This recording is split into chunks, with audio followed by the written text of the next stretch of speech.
A paz do Senhor, meus amados irmãos, estamos aqui começando mais uma videoaula em nosso canal Descomplicando a Escatologia. Eu já quero agradecer a todos vocês que têm nos acompanhado até aqui. Estamos começando hoje a nossa 21ª aula e eu creio que tem sido uma bênção, que tem sido de aprendizagem, para nosso crescimento, para nosso conhecimento da palavra do Senhor. Eu já quero te convidar para que você esteja curtindo a nossa videoaula, para que você se inscreva no canal. Também, se você tiver alguma dúvida, alguma pergunta, fique à vontade para estar comentando, para que nós possamos juntos estarmos aprendendo mais da palavra do Senhor. Amém? Então já vamos dar início aqui à nossa videoaula de hoje e estaremos falando hoje sobre a preparação para o milênio. E para darmos início aqui, nós vamos começar falando sobre o tempo do julgamento das nações. E a primeira coisa que aconteceu aqui, vamos começar hoje falando sobre o evento da crucificação de Jesus, sobre a morte de Jesus. Por quê? Porque após a morte de Jesus, começou o período que é chamado a Era da Igreja ou também a Era da Graça. Esse é o período que nós estamos vivendo hoje. Nós estamos aqui vivendo os últimos dias da Era da Igreja. E o que vai acontecer após esse período da Era da Igreja?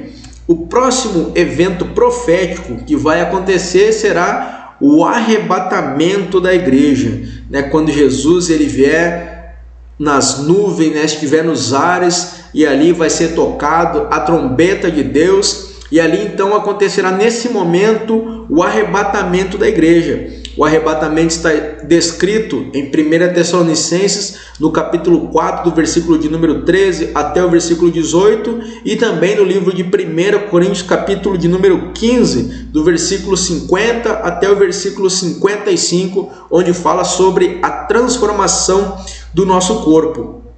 E após o arrebatamento da igreja, o que estará acontecendo com aqueles que não foram arrebatados? Então, aqueles que não foram arrebatados vão passar pela grande tribulação. Logo aqui no início da grande tribulação vai acontecer o surgimento do anticristo, e durante a grande tribulação acontecerão 21 juízos de Deus que estão descritos no livro de Apocalipse, a partir do capítulo de número 6 de Apocalipse, onde fala sobre os 7 selos, as 7 trombetas e as 7 taças da ira de Deus. Todos eles são juízos, são progressivos, cada vez mais vai aumentando o juízo de Deus. Também durante a grande tribulação será revelado o anticristo e também o falso profeta. Durante a grande tribulação teremos ali a marca da besta, também teremos os 144 mil, teremos as 2 testemunhas,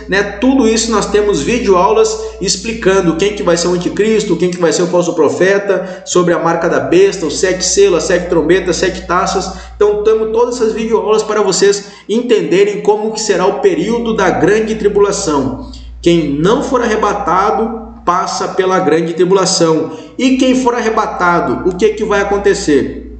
Então, quem for arrebatado, primeira coisa, aqueles que foram arrebatados após o arrebatamento terão seu corpo transformado e após isso passarão pelo tribunal de Cristo. E o tribunal de Cristo ele está descrito em 2 Coríntios, capítulo de número 5, o versículo de número 10, que nos fala assim: importa que todos nós permaneçamos perante o tribunal de Cristo, para que cada um receba o seu galardão segundo o bem ou o mal que tiver feito por meio do corpo. Então isso vai acontecer durante o tribunal de Cristo. Também temos uma videoaula explicando só sobre o tribunal de Cristo, que você pode estar conferindo novamente. E após o tribunal de Cristo, então, que receberemos ali o galardão, será julgada nossas obras, seja obra de ouro, prata, pedra preciosa, pode ser obra de madeira, feno ou palha. Aquelas obras passarão pelo fogo, aquelas que ficarem receberemos o galardão. Agora aquelas que se queimarem, que será de madeira, de feno, madeira ou palha, não receberemos o galardão. Porém, estaremos salvos, já estaremos com o nosso corpo transformado. após o tribunal de Cristo, então, isso aqui para a igreja, acontecerá as bodas do Cordeiro. E as bodas do Cordeiro estão descritas no livro de Apocalipse, no capítulo de número 19, né, que ali fala sobre o casamento da noiva, que é a igreja de Cristo, com o noivo, que é o próprio Cristo. E ali então vai ser celebrada as bodas do Cordeiro, né? Quando então, né, nós estaremos juntos ali ceando na mesa com o Senhor. Vai ser um momento de muita alegria, de muita confraternização, porque teremos vencido esse mundo, as aflições, estaremos ali juntos com o nosso Senhor. E após as bodas do Cordeiro, o que irá acontecer? Nesse momento então acontece a volta de Jesus. Aqui Jesus ele vem apenas para a igreja, e agora aqui na batalha do Armagedon, Jesus Cristo ele vem com a igreja, né? Nós vimos ali na aula anterior que vai ser quando os exércitos do anticristo estiverem já rodeado ali em Jerusalém, rodeado o povo de Israel. Aí então Jesus Cristo ele vem juntamente com a igreja para a batalha do Armagedon. E após a batalha do Armagedon, que já começa a preparação para o milênio, que é a nossa aula de hoje. A preparação do milênio, ela começa com o julgamento das nações. Então todas aquelas nações, durante ali o período da batalha do Armagedon, nós teremos o povo de Israel, que vai estar ali, teremos aqueles que estão servindo o anticristo, que tem a marca da besta, porém também teremos ali os gentios, né, que vão ser as nações. E essas nações é aquelas que serão julgadas, aqueles que não fizeram parte ali do exército do anticristo, aqueles que não foram destruídos, aquele restante de pessoas, essas pessoas que passarão pelo julgamento das nações. Então vamos passando aqui, ó. Aqui agora nós vamos entender quando será a hora e o local do julgamento. Então a hora do julgamento ele será logo após a batalha do Armagedon. E aonde que será o local desse julgamento? Lá em Joel, no capítulo 3, o versículo 1 e o versículo 2, a parte A do versículo, nos fala assim a palavra do Senhor. O Senhor Deus diz: naquele tempo farei com que o povo de Jerusalém e de Judá prospere de novo. Então ajuntarei os povos de todos os países e os levarei para o vale de Josafá e ali os julgarei. E aqui então, nós temos aqui a imagem, ó. Esse aqui então é o vale de Josafá. Aqui está o Monte Megido, né? O Monte Megido. E toda essa planície aqui, ó, ela é conhecida como o Vale de Josafá, ou também é conhecido como o Vale da Decisão. E esse outro mapa aqui da esquerda, ele está mostrando o território de Israel. Aqui então é a região ali do monte, aqui fica o vale, nessa região aqui é o vale, e aqui é Jerusalém. Então esse local desse julgamento das nações será ao norte de Israel, né? Então nessa região ali, aqui fica o Mar da Galileia, aqui está o Rio Jordão, aqui o Mar Morto, né? Então essa é a região onde acontecerá o julgamento das nações. E agora aqui, para nós entendermos, né, como que será esse julgamento, aonde que a Bíblia nos fala sobre esse julgamento. E esse julgamento ele está descrito lá no livro de Mateus, no capítulo de número 25, a partir do versículo de número 31, né, que nós vamos fazer aqui a leitura agora, do versículo 31 até o versículo 34. Olha só o que Jesus fala. E quando o Filho do Homem vier em sua glória, né, quando ele vier juntamente com a igreja, após as bodas do Cordeiro, e todos os santos anjos com ele, então se assentará no trono da sua glória. Então ele se assentará no seu trono para fazer o julgamento das nações.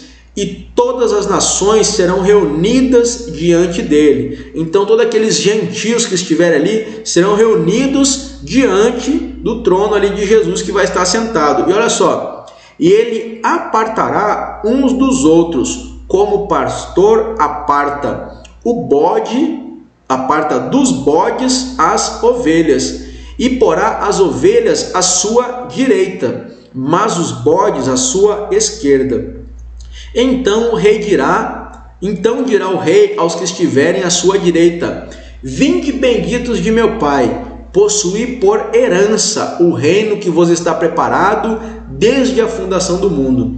Então, só para nós entendermos, nós vemos lá em Mateus, no capítulo de número 24, que ele nos fala sobre os sinais da volta de Jesus, tudo aquilo que está acontecendo, fome, terremoto, aquilo que estamos vivendo hoje, o esfriamento do amor de muitos. Depois ele começa a falar sobre o período da grande tribulação, no restante do capítulo de número 24 de Mateus. Já no Mateus capítulo 25, ele começa ali com a parábola das 10 virgens, e logo após ele fala sobre ali o julgamento que Deus irá trazer sobre o povo de Israel, sobre aquela festa, aquela parábola da festa de um rei que ele deu uma festa e os convidados não quiseram ir para a festa. Ele saiu chamando pessoas de todos aqueles que estavam perdidos, estavam em aflição, e chamou para as festas, e tinham ali que não estava com a veste nupcial. Tudo isso acontece no capítulo 25 de Mateus. Porém, quando chega aqui no versículo 31, ele já está falando sobre o julgamento das nações. E ele fala: vinde bendito de meu pai e possuí a herança do reino que vos está preparado desde a fundação do mundo.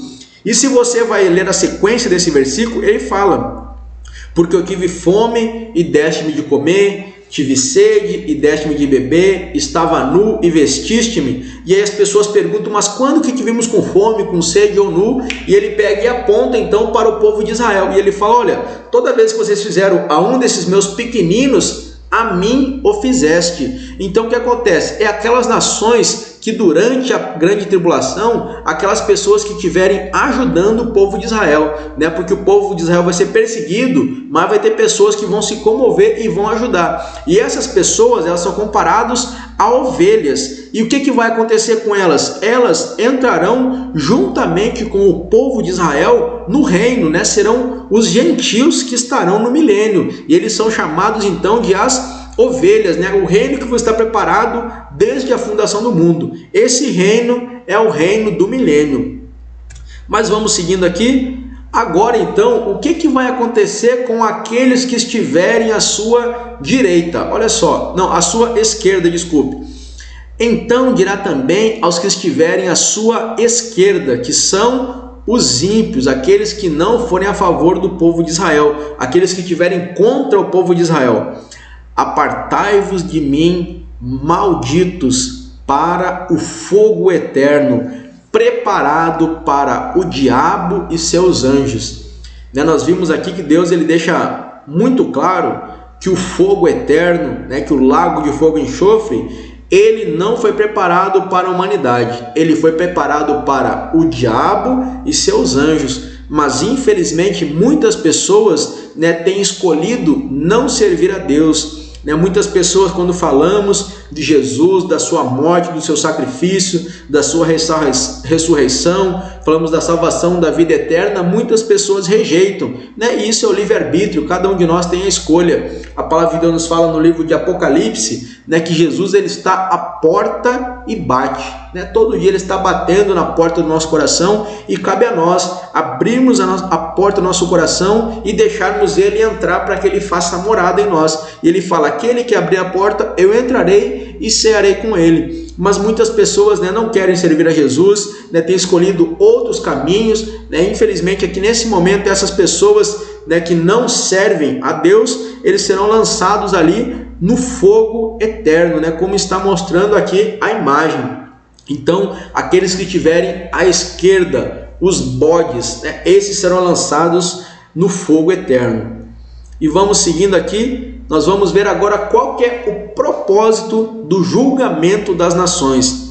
O propósito é realizar o julgamento das nações, os gentios, como falamos, ali vai ter os judeus, que é o povo de Israel, vai ter o exército anticristo, que vai ser destruído, e vai ter ali os gentios. Os gentios, então, que serão separados em bodes e ovelhas, separando os bodes das ovelhas, punindo severamente os ímpios, que serão lançados ali no fogo eterno, impedindo de entrar no reino milenar, indo para o castigo eterno, e abençoando os santos com a bênção da entrada no reino milenar de Cristo.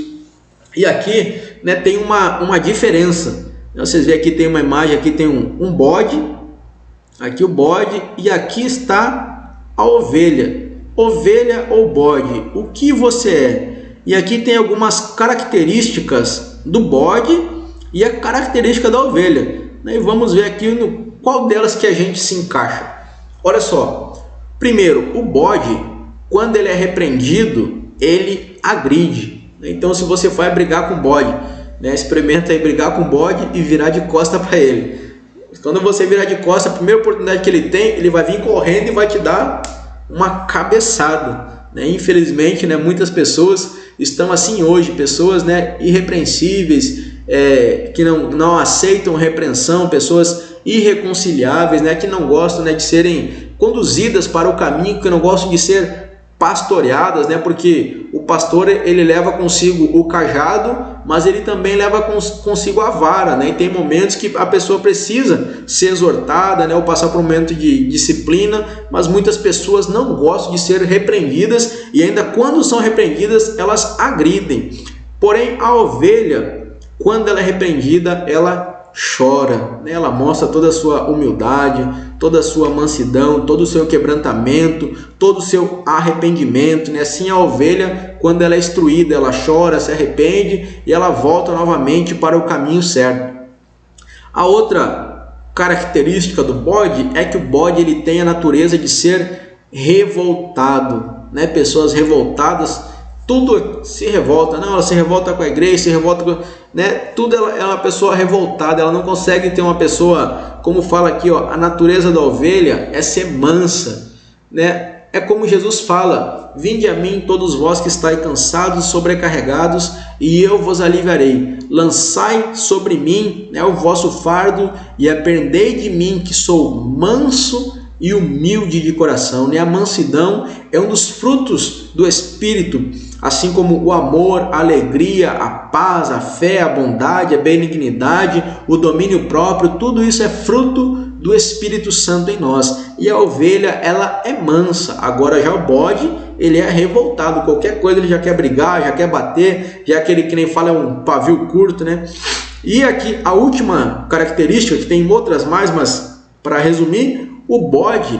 não consegue viver no meio do rebanho. Ele sempre tem uma desculpa, ele fala mal do irmão, fala mal da igreja, fala mal do pastor, tudo para ele é uma desculpa para que ele não venha a congregar. Ele acha vários motivos, porém a ovelha não consegue viver longe do rebanho, porque ela vive assim como fala no Salmo: ó quão bom e quão suave é que os irmãos vivam em união, em comunhão, assim como era na igreja primitiva, diariamente estavam partindo pão, nas orações tinham tudo em comum, um momento de comunhão. Assim devemos ser nós hoje, estarmos em comunhão com nossos irmãos, com a nossa igreja, devemos estar congregando, termos um líder, um pastor, Esse é o propósito daquele que é ovelha.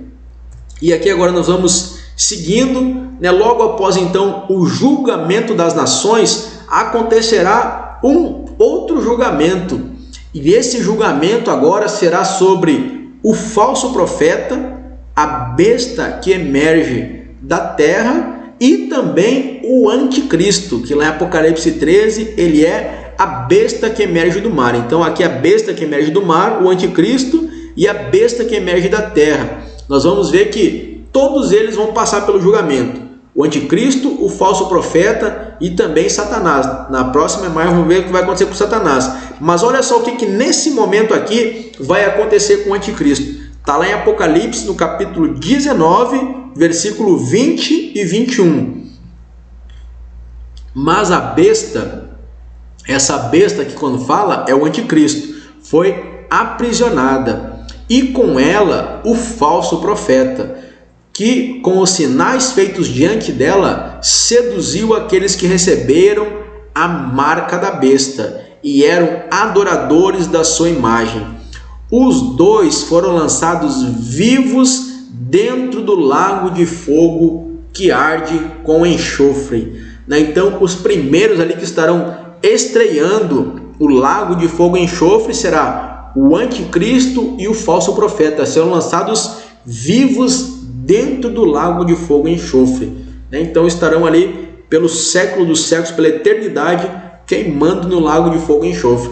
E o versículo 21 fala: os restantes foram mortos com a espada que saía da boca daquele que estava montado no cavalo, e todas as aves se fartaram com as suas carnes. Isso acontecerá na batalha do Armagedon, que Jesus ele vai destruir ali os exércitos do anticristo, e antes disso ele chama todas as aves do céu para que se fartem ali com as carnes daquelas pessoas que morrerão na batalha do Armagedon. E vamos passando aqui agora, o nosso último slide de hoje, falando sobre a preparação para o milênio. Está lá já em Apocalipse, no capítulo de número 20, o versículo de 1 até o versículo 3, nos fala assim a palavra do Senhor. Então vi descer do céu um anjo, tinha na mão a chave do abismo e uma grande corrente. Ele segurou o dragão, a antiga serpente, que é o diabo Satanás, e o prendeu por 1000 anos, lançou-o no abismo, fechou-o e pôs selo sobre ele, para que não mais enganasse as nações, até que se completarem os 1000 anos. Depois disso, é necessário que ele seja solto por pouco tempo.